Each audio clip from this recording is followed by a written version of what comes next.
issues that we're covering to do with GDP, to do with economic performance, so the macroeconomic environment.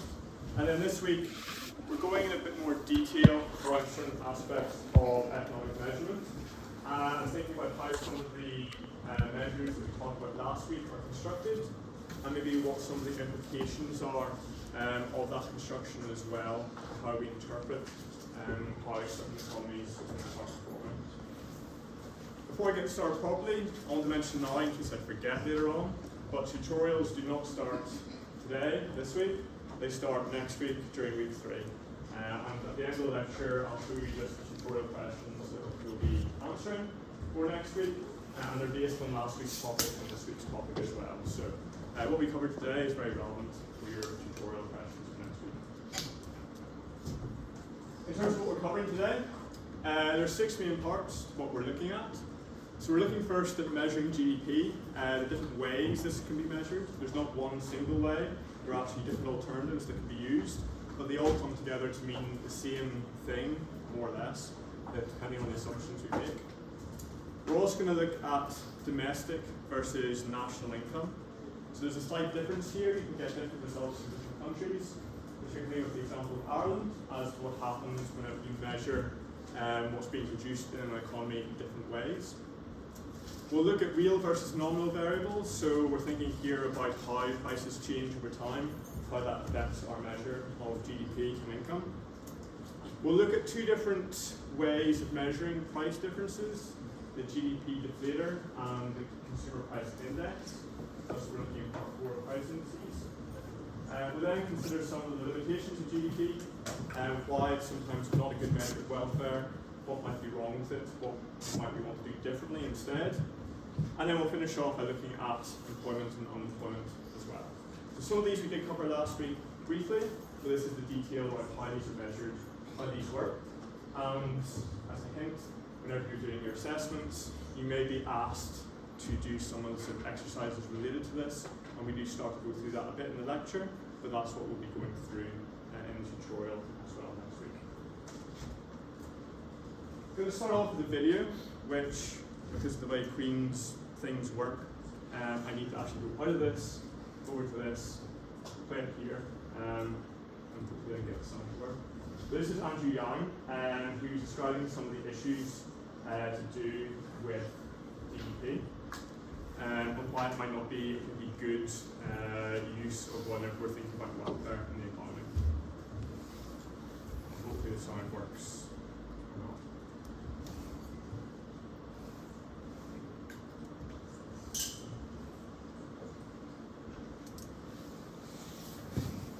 Work.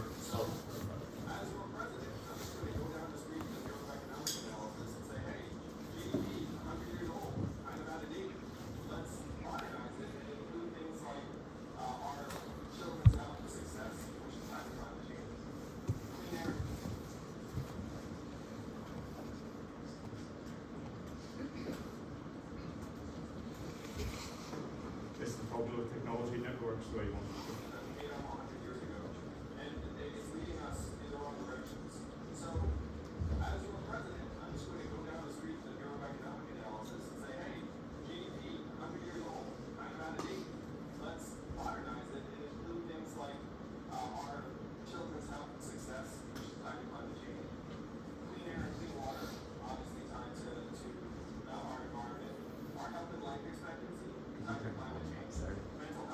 Unfortunately, the speaker externally doesn't seem to be working, so we'll pause it there. But basically what Andrew Young is talking through is the different issues to do with this, in terms of how GDP doesn't necessarily reflect what we want it to show with the economy, because it's a very narrow measure. So this video is available on campus, so if you want to watch it after the lecture, it is available there. But in essence, it's around the fact that although we use GDP very widely, it actually doesn't necessarily measure the things that a lot of people think it measures. It's used in a way that it was never intended to be used, and therefore it's sometimes interpreted to mean something, and actually it doesn't mean that. So that is available on campus for you.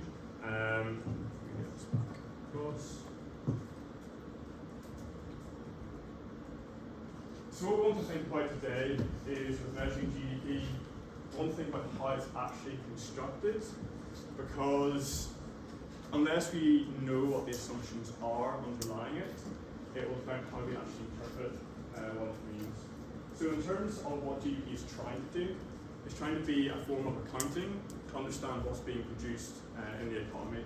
So it's being used to try and measure the overall amount of economic activity in the economy at the aggregate or overall level. And it's supposed to measure the amount of productive activity. So these are new things that are happening. And as we'll see, there's some things that GDP excludes that are still economic activity, but they're not productive economic activity. And it measures it for a particular geographic area. So this can be different depending on the particular context that we're looking at it in. So it could be to do with a specific country, so GDP of the UK or Ireland, or it could be the GDP of a group of countries like the European Union, or it could be the overall world economy as well. And for example, with economic history, economic historians have been known to go back and try and estimate the GDP of particular areas, regions, or countries over time. And they also then come up with an approximate value of GDP for the world over time as well. And it is important that it's referring to a particular time period. And this is actually something maybe isn't immediately obvious about GDP, but it is about a unit of time whenever it's being used to measure economic activity. So it's usually over a year, it could be over a quarter as well. But the key result of this is that GDP is a flow variable. So it's something that's measuring activity that's happening, not simply something that's sort of static at a particular point in time. And this is where we have the difference between flow variables and stock variables. And both of these are measures of quantity, but they're measuring quantity in a slightly different way. So if we look at a stock variable, we're looking at that quantity at a particular moment in time. So for example, the number of people in this room is a stock variable because it's that particular moment in time. We can count all of you, and therefore we know that's the stock of people here. In contrast, a flow variable is about measuring how something is changing over time. And it's usually measured, or it has to be measured, per unit of time. So it's in reference to a year, or a month, or a second. It has to be relevant to some unit of time. So the examples here are firstly wealth and income. So somebody's wealth, the total amount of wealth or income, past income, it's now wealth that they have. That total amount of money they have is their stock of wealth. But the person's income, as money comes in, or their expenditure as money goes out, that's the flow of money to do with them. In terms of people, if you have unemployment, the total number of people who are unemployed is a stock, but people either going into jobs or losing jobs, that's the flow. Capital, the amount of machinery in the economy, or buildings, that's the stock. Investment, why that's paid for, is the flow as well. And then if you want to think about government debt, government borrowing, that debt is a stock, and then you have the government deficit, which is how much it's spending rather than how much revenue it's getting, and that's the flow side as well. So they're very closely related, but they mean slightly different things, and it is all about how we measure this stock versus flow. But the important thing is that GDP is a flow. It's the new activity that's happening in a particular unit of time. And there are three different ways that GDP can be measured. We're going to look at each of these in turn. This is sort of the summary of each of these, and they all take slightly different perspectives on what it means to have a measure of what's being produced in the economy. So the first is the expenditure method, and this is totaling up or adding up all the final sales in the economy, so within a specific geographic location during a specific period of time. So the final sales are being added up, and we'll see that means something very specific. So it's not about everything that's happening, it's about the final end result. We then have the production method to do with measuring GDP. And with this, it's about value added during production. So this is not about thinking at the end, but thinking during the process of goods and services being produced or being provided, what the value added is at each stage of production or providing a service. And then we have the third way, which is the income method, and that's where it's the sum of the incomes earned from economic activities within, again, a given geographic area. And that's where it's about the people who provided the goods or services, the money they received from doing that, that's their income. So it's not so much the value of what they produced, but rather the income they received as well.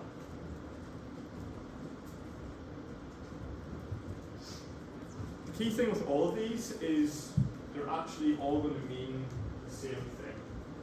So this expenditure versus production versus income, these different methods, they all should end up producing the same result in terms of GDP, despite them approaching GDP in a different way. So though each of them is thinking of GDP at a different stage due to goods and services being provided, or looking at different parts of it in terms of the process, they all should produce the same numbers eventually, and we'll see that that should be the case. But there are slight assumptions here that may mean they're not quite the same thing. We have to remember that we're talking here about what's produced in a particular geographic area, but that might be slightly different compared to the incomes being brought into that country. So there's a difference between the residents who are there and what they may earn potentially from elsewhere, effectively income they earn from providing another service or good to another country, or from income in some form. And we have to take other things into account as well. So for example, taxation, that is effectively like a leakage out of the system. And so whenever you have those leakages out of the system, it can affect how we measure each of these in different ways, and therefore they may not perfectly match up. So you have to be aware that although broadly speaking that does work, there are slight differences whenever you're doing the accounting side of these.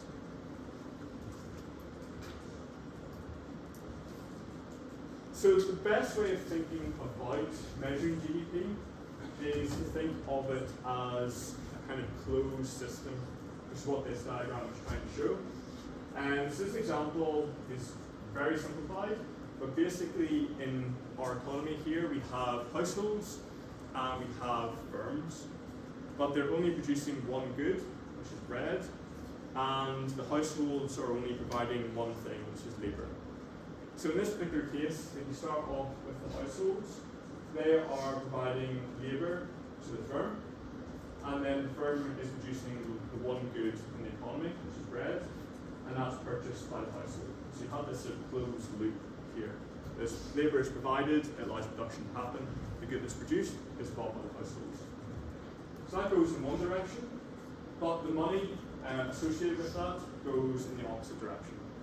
So households who provide the labour are rewarded with an income, so that goes from firms to the households, and then households spend that income on the good that's produced to buy the bread. So it's like a closed loop. The money goes in one direction, the goods, or in this case as well labour, go in the opposite direction. And that effectively means that whatever way you look at the total value of what's being produced, so whether it be to do with the income side, in terms of where the money is going back to the person's earned income, or if we're thinking about expenditure, because it's this closed loop, they are the same thing overall. So we end up with the same answer. So we have these transfers between firms and households, but because it's effectively closed, we end up with the same answer. There is an important caveat to this. So obviously that's a very simplified example. As we go more broadly, we have to start thinking about whenever services are provided in different contexts. And firstly, a service rather than a good is sort of like an intangible good. So obviously it doesn't necessarily have a physical presence, but it is something that has value and it's being bought, and that service is in some way being transferred from the producer of that service to the consumer of that service. Also, if you have someone who's importing goods as well, that does create some kind of value. So someone who's an importer is in effect bringing in a good into the country that wasn't previously there. And in essence, they're creating a market for that good in some ways, because they're creating an opportunity that didn't previously exist. So that value of that opportunity as well adds to GDP. So there are different ways as well, therefore, that value can be created, not simply with goods. But in essence, what this is trying to do is trying to measure what the value is of the opportunities that are created, or the goods or services that are being provided.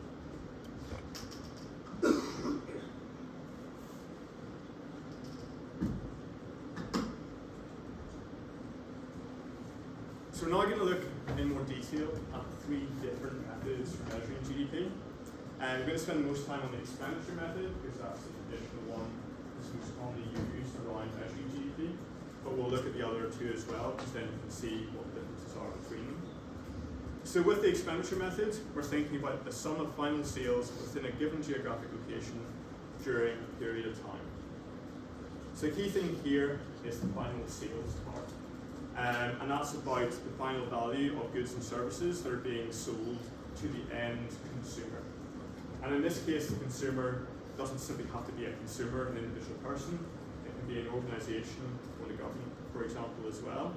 But it's about those who ultimately use the good or service, those who consume it in that sense. If you want to think about the example here of a car being bought, in this particular case, it's the final owner who's the consumer, because they're going to be using it. But if we're measuring GDP, we don't measure the value of that car being sold to the car dealership, because that's part of the process, but it's not the final end of the process. So that's an intermediate sale. What we care about is what the final destination is, and in essence, the final person who actually then owns the good or service. And that's where we're trying to avoid double accounting. In other words, that we double measure certain aspects in the economy simply by measuring all those intermediate sales.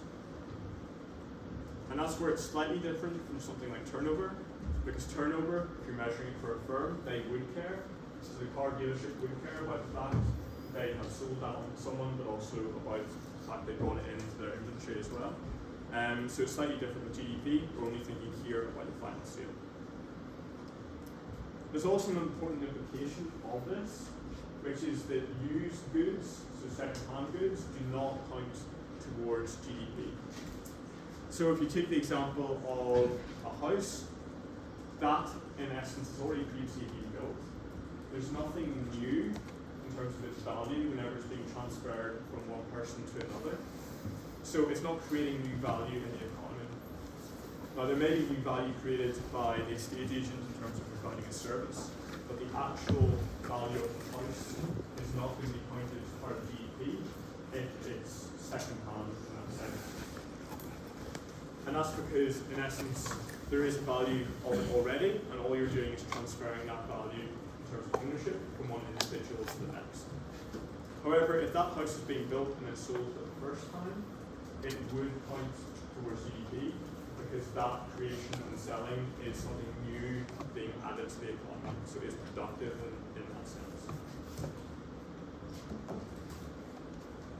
And that brings us to sort of the classic equation or example of how we add up GDP, that you are probably familiar with. So this equation shows that GDP is equal to consumption plus investment plus government expenditure plus net exports, or exports minus imports. So we have consumption, that's the final sale of goods and services. We have investment, which is how money is being used to invest in potential goods and services that may be sold in the future. So an example of that is a business might purchase inventory, and it hasn't yet sold that on someone else, but if it has purchased that inventory in a particular year and is yet to be sold, it still has a value in the economy. It's still something we want to measure there. So rather than just ignore it, it's counted as inventory stock, so that's part of investment. Investment also includes money being spent on things like machinery, on buildings, and those kind of fixed assets as well. We then have government expenditure, Again, that's measuring final sales to government. So that's where you have something where government has ultimately paid for the final end product or service. And then you have exports minus imports. So that's where we want to think about, because no economy really is a closed loop, it means that we have to take into account those linkages to do with the economy. So money going in or out of the economy as goods are imported or exported, or could be services as well. Within each of these, there is more detail. So some of them have multiple parts of what they are and what they include. So with consumption, which is really about consumers, so us as individuals in the economy, there are three different parts to what consumption can be. So the first is non-durable goods. So these are things that are purchased, consumed, effectively used immediately, and they don't retain any further value. So the most obvious example is food. If you purchase food and consume it, that's it gone. Whereas the second one is durable goods. These are things that are much more long lasting. So they will last for a period of time. An example of this would be something like a machine of some kind, or a car, something where you effectively invest in it whenever you purchase it, but it has a lifespan, usually beyond a year. And it means as well, from an accounting perspective, we would depreciate its value over time, because if something wears out, maybe it's not as good as it used to be. But this is still within consumption, so within what consumers are purchasing and spending. So we have those two different types of goods within consumption, and then we also have services, so these are intangible things, but still provide value to consumers and that they use as well. Investment then has three parts as well. So we have business fixed investment. So this is purchases by business. So this is where they are making their own purchases, investing their own money, and they in essence are the ones consuming it in that sense. We also have residential fixed investment. This is very specific. This is simply domestic housing. So that's individuals. We are investing in housing because that has such a long lifespan. It gets its own category. And we then also have inventory investment. So this is where we have businesses have invested in something for the future. They intend to sell it or provide it, but it's something they still are holding on to. They haven't yet passed it on in effect to consumers. And then we have government expenditure, and this is what government is spending on. So for example, if it's building a road with infrastructure, it could be the value of reducing that road. Something important to note though is with government expenditure, it doesn't include certain areas that we would think of as government expenditure. So whenever we hear about what government is spending its money on, one of the largest bills that government has is around social security. It's to do with pensions, to do with unemployment benefits. But from this GDP perspective, this does not count towards GDP, because it is simply a transfer of wealth or money from one individual to another. So there's nothing being produced, there's no value sort of added in that, because it's simply moving from one individual to another. And therefore, from a GDP perspective, it does not count towards GDP in the same way as other government expenditure. And then the final part is net exports. So this is where we're taking imports away from exports. And the important thing to know is it can't be negative. This is where a country has a trade deficit. In other words, it's importing more than it exports, and therefore it can end up being a negative value.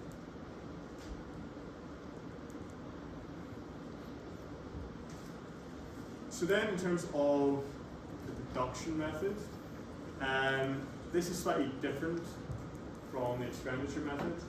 So the production method is focusing on the value added that's being created during the process of goods and services being provided. So whereas expenditure is all about the end point, the production method is about trying to add it up during that process at different points in time. And obviously, as before, it's always measured within a geographic location and also during a specific period of time. what we're trying to measure here with value added is whenever a firm, for example, is taking inputs and turning it into some kind of final product or service, but in doing so, it can sell that for more than the cost of those inputs. So its own final output is worth more given what it's done versus the raw materials or inputs that they use to create that.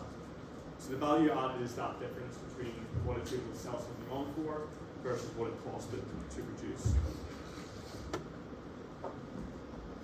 And by specifically looking at the value added each time something happens to a good or service in that process that's being created, it allows us to avoid double counting. In essence, this is what this is trying to do, is to try and avoid us counting something twice during this process. And by always therefore focusing on what the value added is of different actors or firms within the economy, we can add those up and get to the total amount of economic activity that's taking place. And this as well, if it's producing intermediate goods, the way I also think of this is that whenever it is making a sale onto its customer, it's obviously producing a profit from that, but this is also the cost to the person purchasing it as well. So if you want to take the example for car makers, if a firm is making steel out of the raw materials, then it's passing that steel on to the car manufacturer.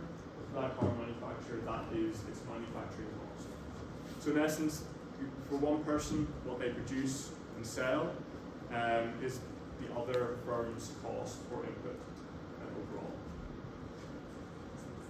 So what we're trying to do here is adding up all those different stages of production, the value that's created at each stage, and then by adding those up, we get GDP at the end. The third method is the income method, and this refers back to what we saw as a closed loop, where expenditure in the economy is ultimately also someone else's income. So this is the sum of incomes earned from economic activities within a given geographic location and during a specific period of time. And this is where you have this production process, things are being created, goods are being sold, or services are being provided. Those have a value, and therefore people are paying for those, and that's generating income for those that provided the goods and services. And here we're thinking about those who provided the inputs into that production. And the two main groups to do with this are labour and capital. So labour is obviously us as individuals, what we get paid in terms of our salaries and our wages, and therefore that is our income that comes to us from our work that we provide. Capital is what goes to those who own machinery or own businesses as well, for example, or maybe own intellectual property. And this goes to them in the form of profits or rents, if they're renting out machinery or buildings, or interest. So if they have provided cash for a company through a loan, then they are receiving something from that as interest. That is their income. And the idea here is if we accumulate all these incomes, add them all up together, we end up getting GDP again as well. So in this case, GDP, from the income perspective, is adding salaries, profits, rents, and interest all together, and that should equal the same as expenditure as well. So in essence, all these different methods are doing is just looking at it from a different perspective about what GDP is, and just finding a different way to try and measure that value, but they're measuring it at different stages in the sort of production process. There are a few adjustments with that one as well that have to be made, and again that's why sometimes with these measures they don't always produce exactly the same result, and that's why you can get differences between different countries as well, as we'll see later, whenever we try and measure their overall economic activity. So we can look at an example here to see that these should produce the same result in terms of GDP, no matter which version we use of the method. So here we have an economy only has a steel firm and a car plant, and steel is the only input into cars, and all the steel output is used as an input into that production process as well. And we're making some assumptions, so no rents or interest or paid. This is just a simplified example. So on the left-hand side, we have the steel firm. So it has revenue from sales of £100 million. It has its expenses, so the wages it's paying its workforce of £80 million, and it's making a profit of £20 million. On the right-hand side, we have the car firm. It has revenue of sales of £200 million. Its expenses, well, it has wages of £70 million, but it also needs to buy in the steel to produce the cars as well. So it therefore has to pay £100 million for that. And obviously you can see 100 million here matches 100 million the steel firm is receiving. And ultimately it receives £30 million in profit. So in terms of the expenditure method, whenever the car firm here is thinking about what's being produced, ultimately it's going to be £200 million that's being spent in the economy to produce these cars. In terms of the income method, we're thinking of wages plus profits. So in this one, we want to add all the wages together and all the profits together. So we take the 80 and the 20 from the left-hand side, and we take the 70 and 30 from the right-hand side. We add those together, we get £200 million as well. And if we want to think about the output version, we look at the value added of both. So we can look at the car firm first in terms of its value added. So it generates revenue of £200 million, but then we want to take away the costs that went into the production process for that, and that was the £100 million cost of purchasing the steel. So it's 200 minus 100, but we still want to add the value added from the original steel firm. So it produced £100 million revenue, so we add those together, we get 200 as well.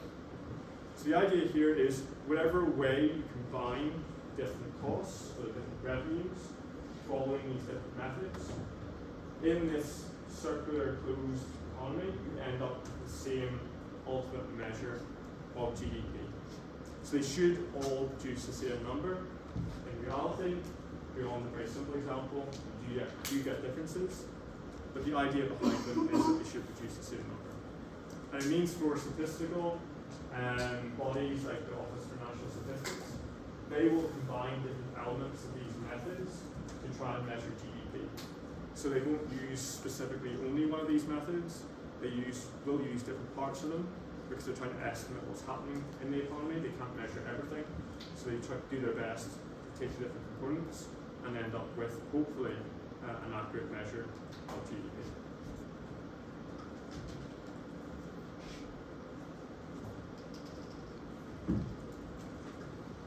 One of the issues, though, with trying to measure GDP is the fact that we're focusing here on a specific geographic area, not only a country.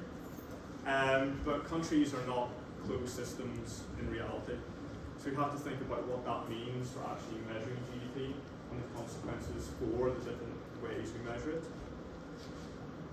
So whenever we define GDP, we are thinking of people and firms that operate within its borders, but this is not the same thing as their nationality or their residence. So GDP is simply putting a line around everything and then working out what's happening within it, but it's not thinking about necessarily the nationality of the individuals working, or where income is actually coming from, or whether or not a particular company or firm is actually based in that country or based in an alternative country. And that means there are different ways to try and measure what's happening in overall output. And one of them is gross national income. So this is an alternative to GDP. And this is where we want to think about where people are resident in terms of where they earn their money versus where it's being produced instead. So with gross national income, it's equal to GDP, but then it's also adding in incomes earned by residents, but earning that income abroad, but then subtracting incomes generated by non-resident entities in the country. So the example here, as we'll see, is with Ireland. If you had companies that are registered as operating in Ireland, but they're not really resident there, it means that we probably shouldn't be counting what they're generating in Ireland, we should be taking that away. But then we do want to count what Irish residents are generating abroad and bringing back to Ireland. So we have to try and think, it's a bit like imports and exports. In this case, it's thinking about income and where it's being generated. If we look at different examples of what this means for measuring economic output, this is the example of the UK. And the two lines here, which you can see are very close together, we have GDP in red and we have gross national income in blue. And apart from a small divergence at certain points in time, they're actually very close together in terms of pattern and level that they follow over time. And this tells us for the UK economy that really there isn't too much to be concerned about in terms of income being generated abroad versus income being generated in the UK but is effectively owned by someone who's non-resident. However, if we look in contrast to Ireland, we can see that there's a much greater divergence between these two. So again, in blue we have gross domestic product, and in red we have gross national income. And you can see that GDP is much higher for Ireland, particularly from sort of 2000s onwards, but it has got even greater in terms of the gap sort of in the past 10, 15 years.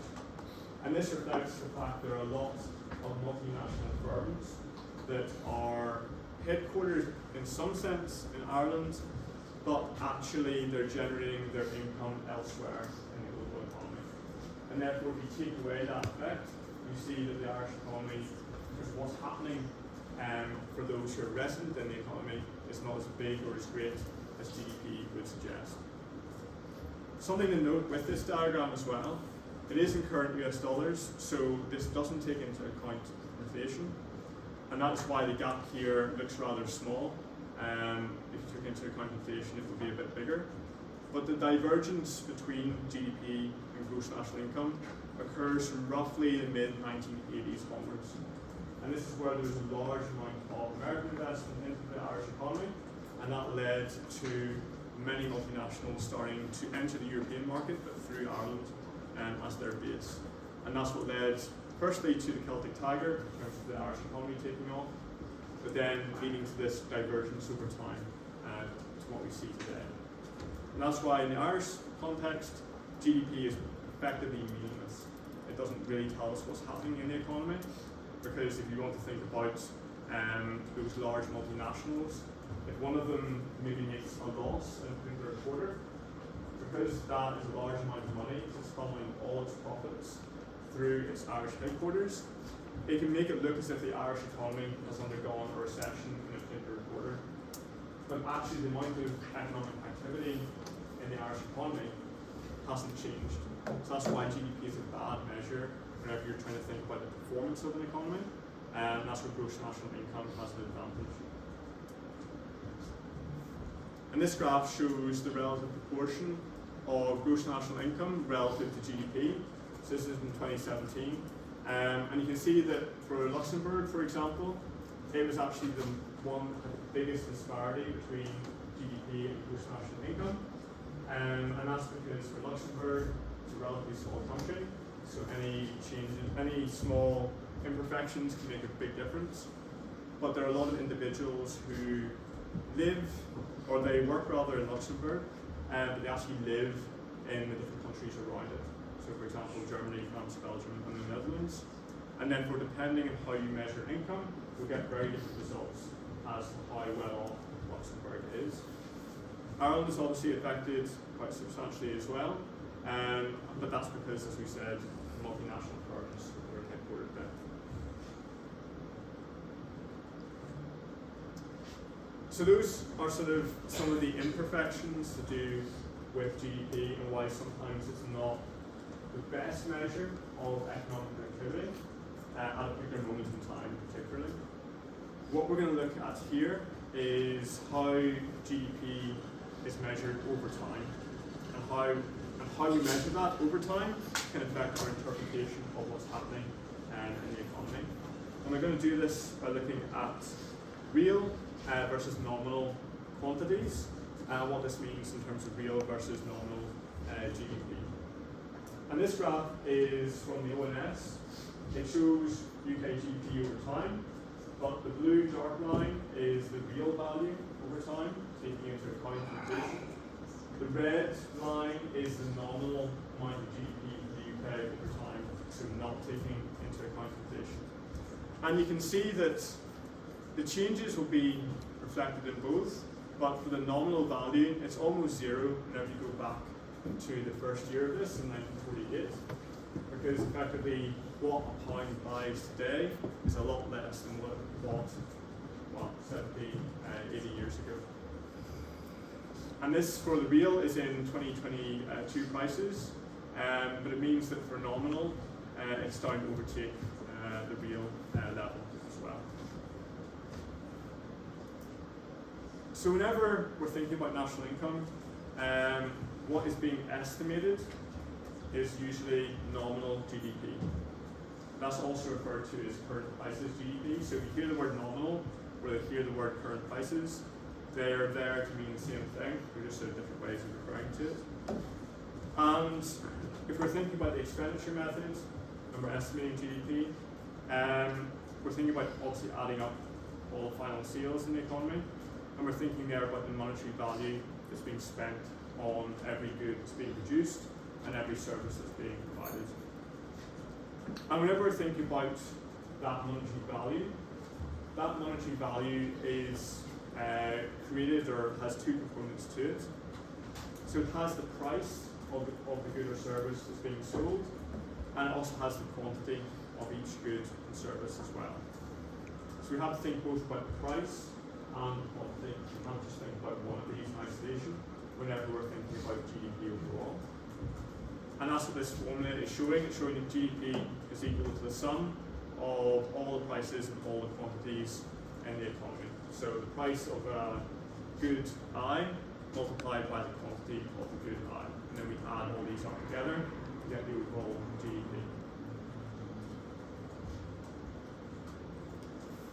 This example is sort of like a simplified example to show you what this means if we have, in this case, two goods. So this is again a closed economy, so we have no imports, no exports, and it's only producing two goods. So it's producing oranges and apples, and with that equation it means that with oranges we want the price times the quantity, and with apples we want again the price times the quantity. And with these prices, so the price of an orange at 1, the quantity of an orange at 50, the price of an apple at 2, and the quantity of apples at 40. If we multiply these together, the prices and quantities, and then add them, we get to GDP of 130. But what this means is, for this nominal value of GDP, it has both something that's related to quantities and it has something that's related to prices as well.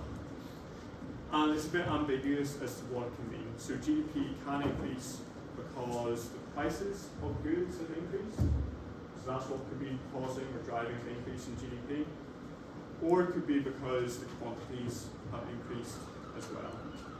If we're just told this is a GDP number, we don't really know what's actually happening underneath and which of these is responsible for an increase in GDP. But the key thing here is that our standard of living is not about the price of something, it's rather what we get in terms of the quantity or quality of the good or service, because ultimately that's what we are consuming or possessing, and it's not so much the price that matters. So what we really care about to understand what's happening over time in the economy is particularly the quantity side. Therefore, if we want to look over time at what's been happening in the economy, we have to think about how we try and remove the price effect to these changes in prices so that we can compare different years to each other. So we want to focus on the price changes. And this is ultimately what's called real GDP. where we remove the effective price changes so that we can focus purely on quantities. And to calculate real GDP, we usually choose a base year, which in this case we're going to call period 0. And we therefore fix the prices of each good, whatever that be, to that period 0. So we hold that part constant over time to allow us to calculate real GDP over time. So this is an example. So taking those oranges and apples, and the first in period 0 is just the same numbers as before. So all the prices and quantities are as they were, and we get this nominal GDP of 130. In period 1, we get a change. So we get in this next period, the price of an orange has gone from 1 to 2, so there's been an increase. But the price of apples has stayed the same, but the quantity of apples has changed, as has the quantity of oranges. If we want to try and work out what the nominal GDP growth, so not taking into account any difference in the prices, we can take the 260, we can take the 130, and we can work it through to see it's effectively doubles. So there's a 100% increase in nominal GDP. So nominal GDP has grown by 100% between these two time periods. But we see that the price of oranges has changed between these two time periods. So there was inflation because prices have changed. So if we want to try and remove that, we have to do it slightly differently. What we have to do is use the prices in this first left-hand period 0, but use the quantities from period 1 to work out in period 1 what has actually been produced to compare it directly with period 0. So if we look at then period 1, we use the old price that was used before, and we use the price of 1 for the oranges, but multiply it by the new quantity. The price of apples hasn't changed, but it's effectively the old price multiplied by the new quantity. And this gives us only 190 for the total value. So instead of it being 260, by using the old prices, we're only getting 190. So if we do the same thing and work it through, instead of it being 100% increase, by using the original prices, we only get 46% increase.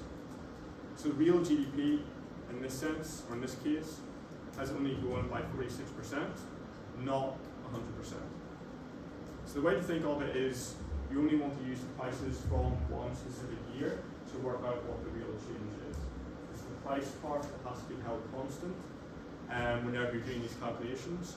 What we care about is using the new quantities. So the quantities change, but the prices stay the same. With the base year, it doesn't have to be the first year in a particular time series. So in this example of a closed economy that only produces cars, the base year is chosen to be 2015, which is the middle year. And that means we're going to be using the prices from 2015 to do the calculation. So if you wanted to do real GDP in 2014, you need to use the 24,000 price from your base year of 2015. So you multiply by the quantity in 2014, but times the base year price, and that gives you your value for real GDP in 2015 prices. The same is the case in 2016, where you want to take the price from your base year 2015, but multiply it from the quantity from that year 2016. As you work it through, you get £312,000 as your real GDP. Which year the base year is generally not very important most of the time.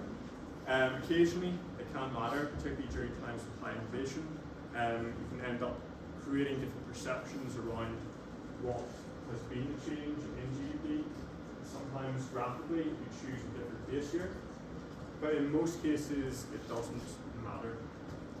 But the most important thing is with this calculation, if you're doing it yourself, is always use the prices from the same year. That is what the key thing is with this. It has to be the prices from the base year from all your calculations of real GDP. Okay, we'll take a break there.